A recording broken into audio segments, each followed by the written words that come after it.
College and hospital আজকের সংবাদপত্রের আজকের আয়োজনে আপনাদের স্বাগত জানাচ্ছি। আমি মীর মাসরুজ্জামান।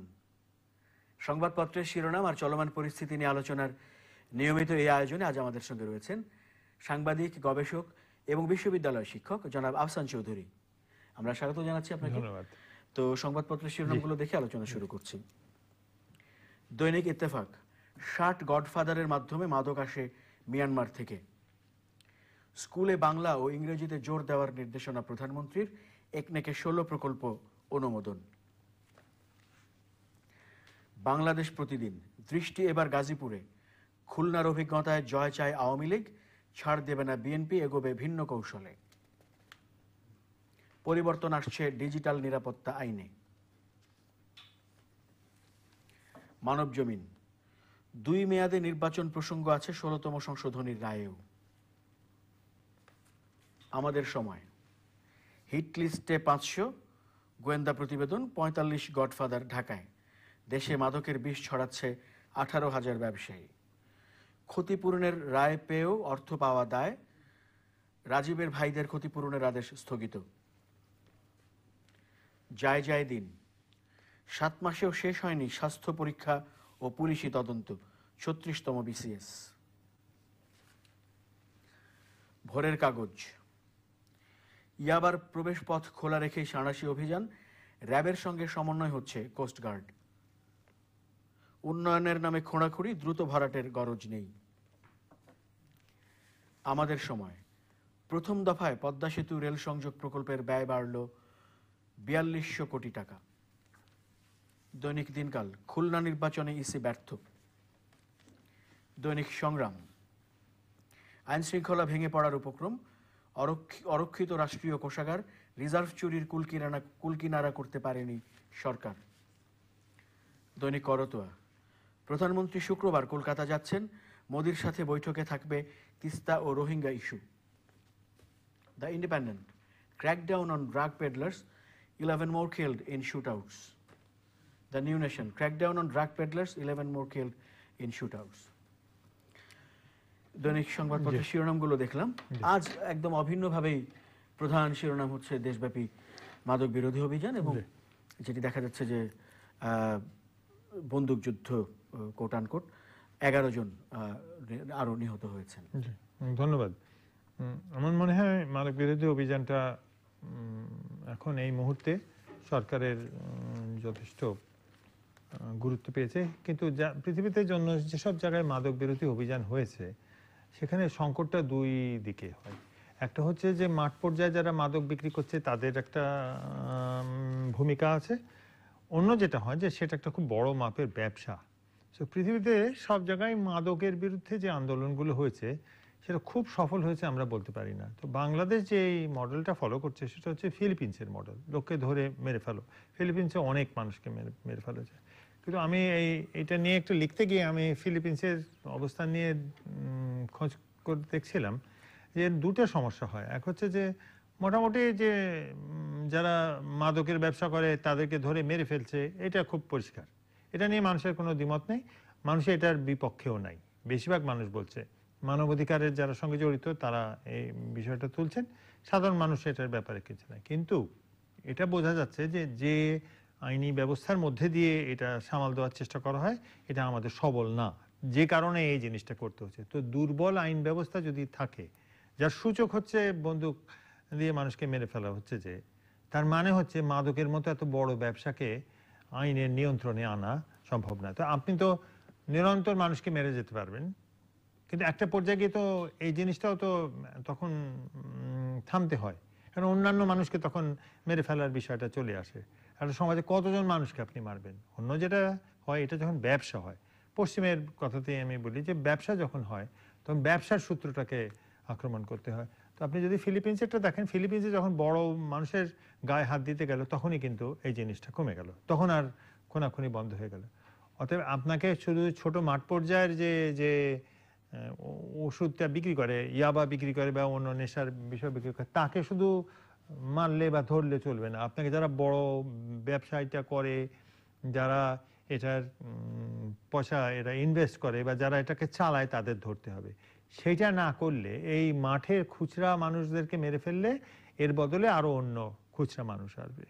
দ্বিতীয় বিষয় হচ্ছে যে আপনার সরকার থেকেই বলেছেন, যদিও তাদের হিসেব তারা বলছেন যে এখনো সঠিক না, আপনার 70 লক্ষ মাদক সেবনকারী আছে। 70 লক্ষ একটা বিশাল সংখ্যা, এবং এরা কিন্তু শারীরিকভাবে এরা এটার উপরে নির্ভরশীল। আমি নিজে যখন জঙ্গিবাদ নিয়ে কাজ করি, সব সময় জঙ্গিবাদের কথাতে আমাদের আসে, প্রধানমন্ত্রী এই কথাটা বলেছেন, জঙ্গিবাদ সফল হয়েছে এবং জঙ্গিবাদ তো মোটামুটি একই পদ্ধতিতে করা হয়েছে। এই জঙ্গিবাদের বিষয়টা হচ্ছে আপনি খুব স্বল্প সংখ্যক মানুষ জঙ্গিবাদ করে, খুবই স্বল্প মানুষ করে, কিন্তু 70 লক্ষ মানুষ আপনি ধরতে পারেন এই মাদকের সঙ্গে কোনো না কোনো ভাবে জড়িত। শত শত মানুষ এই ব্যবসার সঙ্গে জড়িত, বড়সড় লোকরা করে। আপনি তাদেরকে সামাল দেবেন কি করে, সেটা এখনো আমরা শুনতে পাচ্ছি না। মানুষ সবাই এই বন্দুক যুদ্ধে মানুষ মারা গেছে সেই কথাটা বলছে, তার চেয়ে বোধহয় বেশি এর পাশাপাশি বলা দরকার যে বড় ব্যবসায়ী মানে মাদকের ব্যবসায়ীদেরকে কিভাবে নিয়ন্ত্রণ করা হবে। এখন আমরা কিছু বলতে পারি না। আমরা সবসময় যে কথাটা বলি যে হ্যাঁ সরকার বলছে এটা খুব ভালো, যদি থামানো যায় তো খুব ভালো কথা, যেভাবেই হোক মানুষ এই কথাটাই বলছে, থামাও। কারণ আমি একটা কাজের সঙ্গে যখন জিজ্ঞেস করতে গিয়েছিলাম আমরা যে ওই এলাকায় যে মানুষের সবচেয়ে বড় সমস্যাটা কি ইত্যাদি ইত্যাদি ইত্যাদি, মানুষ কিন্তু একেবারে এক কথায় বলছে যে আমাদের ঘরে ঘরে এখন ইয়াবা ঢুকে গেছে, ইয়াবা খুব বড় সমস্যা। 6 মাস পরে আমাদের দেখতে হবে আসলে ইয়াবার সাপ্লাইটা কমেছে কিনা। সেটা যদি হয় খুব ভালো কথা, সেটা যদি না হয় তাহলে আমরা বলতে পারি না যে সরকার দাবি করতে পারে, অথবা আমাদের অপেক্ষা করতে হবে। তবে এর অসুবিধাটাও আছে, ফিলিপিন্সে যেটা হয়েছে একটা পর্যায়ে গিয়ে কিন্তু আন্তর্জাতিক মহল আমাদের এটা সমালোচনা করা শুরু করে, বাংলাদেশেও শুরু হয়েছে সমালোচনাটা। আপনি বলতে পারেন যে এটা সমালোচনা ঠিক নাই, এইভাবে ছাড়ার কোনো ভাবে নেই, হতে পারে, কিন্তু আন্তর্জাতিকভাবে এটার সমালোচনা হবে। দ্বিতীয়ত দেশের ভেতর থেকে ওই কথাটা উঠছে। তৃতীয়ত হচ্ছে যে আপনি এই কাঠামোটা যদি সবল না করে শুধু যদি ভাবেন যে অপরাধী বিচার ব্যবস্থা আমার এত দুর্বল যে আমি এর বিচার করতে গেলে 20 বছর লাগবে বা 30 বছর লাগবে, এটার চেয়ে মেরে ফেলা ভালো, হতে পারে আপনি করতে পারেন আপনার দেশ, আপনার পুলিশ, আপনার র্যাব, কিন্তু আপনার যে সাংগঠনিক সাবল্যটার দরকার দেশে আইন শৃঙ্খলা পরিস্থিতি রক্ষা করার জন্য, সেটা তো সবল হচ্ছে, সেটা তো হচ্ছে না। এর ফলে আপনি অন্য কোনো বিপদগুলোকে আপনি কতজনকে গুলি করে মারবেন। আপনি সব ক্ষেত্রে এখন ব্যাংকে যারা টাকা নিচ্ছে বা ফেরত দিচ্ছে না তাদেরকে তো আপনি গুলি করে মারবেন না এই কারণে তারা হয়তো ভদ্রলোক, বড় লোক ইত্যাদি ইত্যাদি, কিন্তু তারা তো সেই একই কাঠামো, অর্থাৎ আইন শৃঙ্খলার যে দুর্বলতা আছে সেই দুর্বলতার সুযোগ নিয়েই তো তারা টাকাটা নিতে পারছে, ফেরত দিচ্ছে না, পাচার করে দিতে পারছে। অথবা আমার মনে হয় এই মাঠ পর্যায়ের মানুষ হত্যা বন্দুকযুদ্ধের মাধ্যমে হোক আর যেভাবেই হোক, কিন্তু একই সাথে সাথে আইন শৃঙ্খলা কাঠামোটাকে যদি সবল না করা হয়, আপনি অনন্তকাল ধরে মানুষকে মেরে মেরে আপনি দেশ চালাতে পারবেন না, কেউ পারবেন না। এটি তো যোগানের দিকটা বন্ধ করার তৎপরতা গেল, ব্যবসায়ীদের মেরে বা ইত্যাদি ধরে আইন শৃঙ্খলা করে যায়। আপনি মাঝখানে যে ইঙ্গিত করলেন একটি ব্যাপার, চাহিদার দিকটি, যে আক্রান্ত যারা, নির্ভরশীল যারা, তাদের বিষয়টি, সেটার দিক থেকে আসলে সামাজিকভাবে বা আপনি যেমন সরকার যেমন তৎপর হয়েছে, কি করতে পারে? সেক্ষেত্রে আমি তো কোনো কিছু দেখতে পাচ্ছি না। মানে আমি জঙ্গিবাদ নিয়ে বলি যে যারা জঙ্গিবাদ নিয়ে কাজ করে তাদের অনেকগুলো কার্যক্রম নিয়েছে, যাচ্ছে এই জঙ্গি হচ্ছে একটা জায়গায়, একে ঠিক করতে হবে, এ করতে হবে, একেবারে মাঠ পর্যায়ে যেখানে জঙ্গিদেরকে পাওয়া যাচ্ছে সেখানে গিয়ে তারা কার্যক্রম চালাচ্ছে ইত্যাদি। এটা করছে, সরকারও করছে, বেসরকারি সংস্থাও করছে, অনেকেই করছে। এখন বাংলাদেশে খুব একটা পরিচিত না হলেও জঙ্গিবাদ বিরোধী কার্যক্রম হচ্ছে। এখন সেখানে দেখা যাচ্ছে যে মানুষগুলোকে তো সমাজে ফিরিয়ে নিতে হবে। আবার ভুল করে কোনো মানুষ যখন জঙ্গিকে ধরা হয়েছে দেখা যাচ্ছে সে সহজে ফিরতে পারছে না পর্যন্ত। তো যারা জঙ্গিবাদের বিরুদ্ধে কাজ করছে তারাই বলছে যে এটাও কিন্তু একটা বড় সমস্যা তৈরি করছে, কারণ সে যদি সমাজে ফিরে না যেতে পারে তাহলে সে কিন্তু আরেকবার জঙ্গি হওয়ার সম্ভাবনা থাকতে পারে বা সমাজ বিরোধী হওয়ার সম্ভাবনা। 70 লক্ষ মানুষ কিন্তু ছোট সংখ্যা না। 70 লক্ষ মানুষের যদি সাপ্লাই কমে যায়, 70 লক্ষ মানুষ কি করবে? হয় তারা অন্য নেশায় যাবে। এবং এই আজকে আপনি ইয়াবার বিরুদ্ধে লড়াই করছেন, আপনি ফেন্সিডিলের বিরুদ্ধে এক সময় লড়াই করেছিলেন, আপনি ফেন্সিডিল খোররা ইয়াবা খোর হয়েছে, তাহলে তার মানে নেশা বন্ধ হয়নি, আপনার নেশার দ্রব্য বন্ধ হয়েছে কিন্তু নেশা বন্ধ হয়েছে। তো নেশা বন্ধ করার জন্য কি করছেন? আর যে নেশাখোর সে তো নিজেই নেশা তৈরি করবে। আর বাংলাদেশে কেন, পৃথিবীর সকল দেশে আপনি যদি হিস্ট্রি দেখেন, ইতিহাস দেখেন, তাহলে দেখবেন যে একটার পর একটা নেশা আসতে থাকে, একটার পর একটা নেশা আসতে থাকে। এখন যেমন পশ্চিমে কোকেন এসছে, কোকেন এখন ক্র্যাক যেটা আছে তার চেয়ে অনেক বেশি কোকেন খাচ্ছে মানুষে। হেরোইন খায় না, অ্যামফেটামিন খায় না, অন্যটা নেয় না, তারা কোকেন খাচ্ছে। তার মানে আপনি নেশাখোরদের কি করবেন? আর নেশাখোর দুম করে বন্ধ করে দিলে আপনি আরেকটা নেশার জন্য জায়গা তৈরি করে নিচ্ছেন। আর গরিব মানুষ অনেকেই কিন্তু এই ইয়াবা ফেন্সিডিল যাই বলেন এই ব্যবসার সঙ্গে জড়িত। ও তো রুজির টানে আরেকটা নেশা দ্রব্য সাপ্লাই করা শুরু করবে। এবং এখন যেহেতু আমরা এখন পর্যন্ত কোনো ইতিহাস দেখিনি যেখানে নেশা সাপ্লাইটা বন্ধ হয়ে যায়, কারণ এর এর এর দাবি ডিমান্ডটা এত বেশি থাকে, এটা এসেছে। বাংলাদেশে যদি এটা ব্যতিক্রম হয় খুব ভালো কথা, কিন্তু কেবলমাত্র বন্দুকযুদ্ধ করে মানুষ মেরে নেশার সমস্যা, মাদকদ্রব্যের সমস্যা সমাধান হয়েছে পৃথিবীতে কোথাও এমন এখন পর্যন্ত জানা যায়নি। আপনি উপরের দিককার বাধা অনেক বড়, কেউ যখন ধরা ছোঁয়ার মধ্যে চলে আসতে যায় তখন এগুলো বন্ধ হয়ে যায়, এমন কথা আপনি বলছিলেন কিছু দৃষ্টান্ত দিয়ে। এখানে অন্য ধরনের একটি তার সঙ্গে সঙ্গতিপূর্ণ একটি কথা রয়েছে, সেটা হচ্ছে মাদক বিরোধী অভিযান, পুলিশের মাঠ পর্যায়ে বড় বাধা, শীর্ষ পর্যায়ের কর্মকর্তাদের তদবির। এটি হচ্ছে দৈনিক ইত্তেফাকের সংবাদ শিরোনাম। জি, এটা স্বাভাবিক।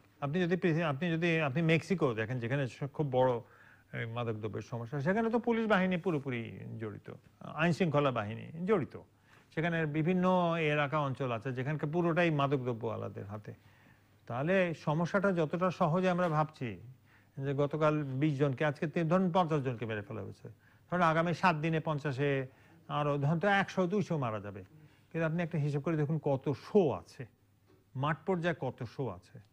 তো সেই মাঠ পর্যায়ের কত শোকে তো আপনি কিছু 19,000 ব্যবসায়ীর কথা এখানে বলা হয়েছে। 19,000 তো ব্যবসায়ী মানে কিন্তু মাঠের না, ব্যবসায়ী মানে তার কাছে চালানটা আসে, সে তারপর এটাকে ছড়িয়ে দেয়। আমি নিজে যখন দেখেছি কি একটা দুইটা জায়গায় ইয়াবা সাপ্লাইটা, মানে এটা বেশ যথেষ্ট পুলিশ জানা অবস্থায় ইয়াবা সাপ্লাইটা করছে। তাহলে আপনি কতজন মানুষের রুজিকে উপরে আঘাত করছেন। আপনি কিন্তু অবৈধ রুজি হলেও পুলিশের রুজি আছে, অন্য র্যাবের রুজি আছে, হয়তো অন্য কারো রুজি আছে, পুলিশের রুজি তো আসছে, আমি যেহেতু দেখিয়েছি ইত্যাদি, আপনার স্থানীয় প্রভাবশালীদের আছে। এতগুলো মানুষকে আপনি ধাক্কা দিচ্ছেন, আপনি কি সামাল দিতে পারার জন্য প্রস্তুত কিনা, পরিকল্পনা আছে কিনা আপনার? কারণ আপনি একবার যদি বাড়ি খেয়ে যান তাহলে কিন্তু আপনি সাংঘাতিক রকম একটা খারাপ সিগন্যাল দেবেন। আপনি দেখবেন যে আচ্ছা তাহলে তো বোধহয় মাদকদ্রব্য নিয়ন্ত্রণ করা সম্ভব নয়। এই সংবাদ দেওয়াটা খুব ভয়াবহ হবে, কারণ তাহলে মাদক ব্যবসায়ীরা দ্বিগুণ অবস্থায় ফেরত আসবে। আপনি মারবেন কতজনকে, এইটা কিন্তু একটা বাস্তব প্রশ্ন। মেরে যদি সামাল দেওয়া যায় খুব ভালো কথা, মারেন, কিন্তু মেরে সামাল দেওয়া সম্ভব হয়েছে কিনা পৃথিবীর কোনো জায়গায়, এটাকে বলুন। আরেকটি সংবাদ শিরোনাম, পরিবর্তন আসছে ডিজিটাল নিরাপত্তা আইনে, যেটি আমরা পড়ছিলাম শুরুতে। আমরা জানি যে গণমাধ্যম প্রতিনিধিদের সঙ্গে বৈঠক ছিল এবং সেখানে আইনমন্ত্রী বলেছেন যে আইনটি সারা দেশের জন্য আমরা করতে চাই। গণমাধ্যম প্রতিনিধিরা 8টি ধারায় তাদের আপত্তির কথা জানিয়েছেন। আগে থেকেও যে সংবাদগুলো আমরা দেখেছি যে অনুসন্ধানী সাংবাদিকতায় বাধা আসবে, এরকম কিছু কারণ থেকে।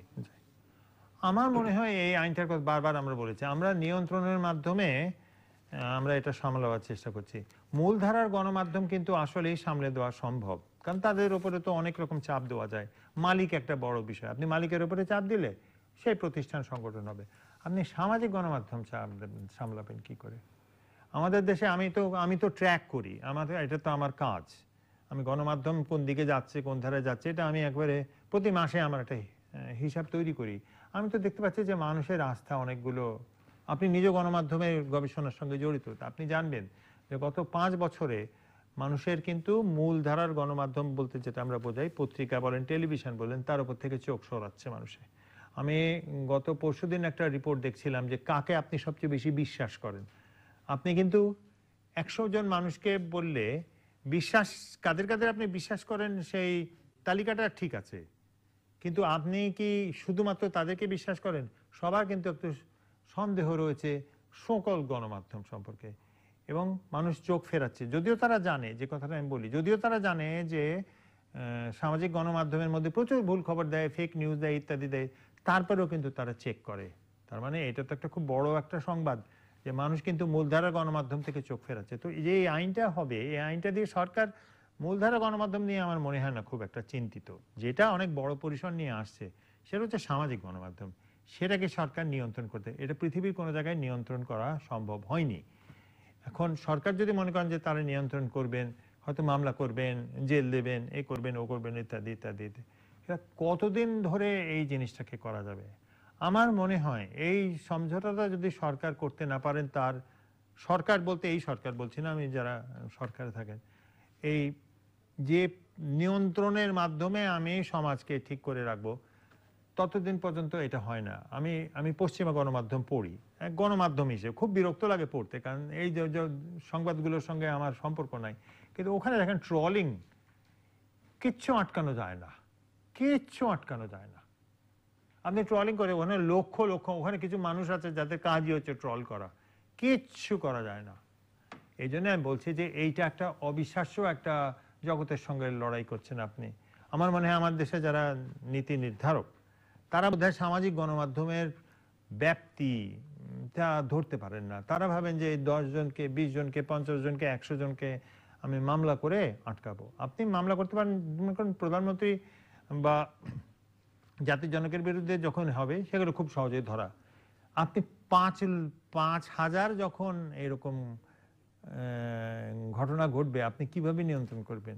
50,000 যখন ঘটবে আপনি কিভাবে নিয়ন্ত্রণ করবেন? 5 লক্ষ যখন ঘটবে আপনি কিভাবে নিয়ন্ত্রণ করবেন? অসম্ভব। এই জন্য আমার মনে হয় একটু নতুন করে চিন্তা হবে। ডিজিটাল নিরাপত্তা আইন দিয়ে মূলধারার গণমাধ্যমকে করতে পারেন। মূলধারার গণমাধ্যম আমার কাছে অনেকটাই মনে হয় বিস্তৃত হয়ে গেছে। মূলধারা গণমাধ্যম আর বিষয় নয়, সামাজিক গণমাধ্যমটাই বিষয়। সামাজিক গণমাধ্যমেই আপনি খবরটা পান প্রথম। এটা তো আমি দিন তোয়াব ভাই একদিন বললো যে আমরা কিছুতেই ব্রেকিং নিউজ দিতে পারি না সামাজিক গণমাধ্যমে, কারণ এখন তো আপনি ফোন দিয়ে সামাজিক গণমাধ্যমে নিউজ দিচ্ছেন। আপনি আমাকে সেদিন শ্যামল দত্ত কে বলে ভোরের কাগজের সম্পাদক বলছে, বলে আমরা খবর টবর দিই না, আমরা কমেন্টসের উপরে চাই, কারণ খবর দিয়ে আপনি সামাজিক গণমাধ্যমের সঙ্গে পারবেনই না। টেলিভিশন আছে, রেডিও আছে, ইন্টারনেট আছে, সমস্ত কিছু আছে। আপনি এই যে পরিবর্তনটা হচ্ছে, এই পরিবর্তনের দিকে আপনি বোধহয় ধরতে পারছেন না, তাকাচ্ছেন না, বা যারা এটা করেন, যে আমলাদেরকে দেওয়া হয়েছে সে আমলারা এখনো বোধহয় ফাইলের মাধ্যমে ভাবেন। পৃথিবীতে তো আমি তো নিজে কোনো কাগজে লিখি না। আমি আফসান চৌধুরী, 66 বছর বয়স, আমি কাগজে লিখি না আজ কয়েক বছর, কিছুই লিখি না আমি কাগজে, আমি সমস্ত কিছু লিখি আমার। তো যেখানে কাগজ নেই আমার লেখায়, আমি গণমাধ্যমের সঙ্গে এত ঘনিষ্ঠভাবে সম্পৃক্ত, তাহলে যারা আইন করছেন তারা ফাইলের মধ্যে করেন, কাগজে লেখেন। আপনি দেখছেন ব্যবধানটা কত ব্যাপক। তারা বোধহয় এই ইন্টারনেট জগতের সঙ্গেই ধারণাটা নেই। কেবলমাত্র পুলিশি হামলা করে সামাজিক গণমাধ্যমকে আটকা যায়, আপনি বেশ কিছু লোককে আটকাতে পারবেন, কিন্তু যে সংখ্যার মানুষকে আটকাতে পারবেন না তারা অন্তত 1000 গুণের বেশি। এই জন্য আমার মনে হয় যদি এই সুযোগটা, সময়টা মানুষ নিয়ে একটু ভাবতো যে আমাদের আগামীটা কিরকম হচ্ছে, তাহলে বুঝতো। তাহলে আপনি একটা আন্ডারগ্রাউন্ড তৈরি করে ফেলেছেন। এখন আমি নিজেই দেখি যে অনেকেই আছে যারা পত্রিকায় যেন চাকরি পর্যন্ত খোঁজে না, পত্রিকা আর পড়েই না। আমাদের যুগে তো আমরা পত্রিকাতে চাকরি খুঁজেছি, এটাই করে না। তারা সমস্ত কিছু করছে ইন্টারনেটের মাধ্যমে, ওষুধ কেনা থেকে বাজার করা থেকে আরম্ভ করে। এই জগৎকে আপনি লক্ষ্য করছেন? আপনি তো এই জগৎকে, আমার মনে হয় না ডিজিটাল নিরাপত্তা বলতে কি বোঝানো হয় সরকার, সেটা খুব একটা পরিষ্কার না অনেকেই। এটাই হচ্ছে আমার বিষয়। অনেক ধন্যবাদ জনাব আফসান চৌধুরী আজকে সময় দেওয়ার জন্য। প্রিয় দর্শক, আপনাদেরও ধন্যবাদ সঙ্গে থাকার জন্য। ভালো থাকবেন সবাই।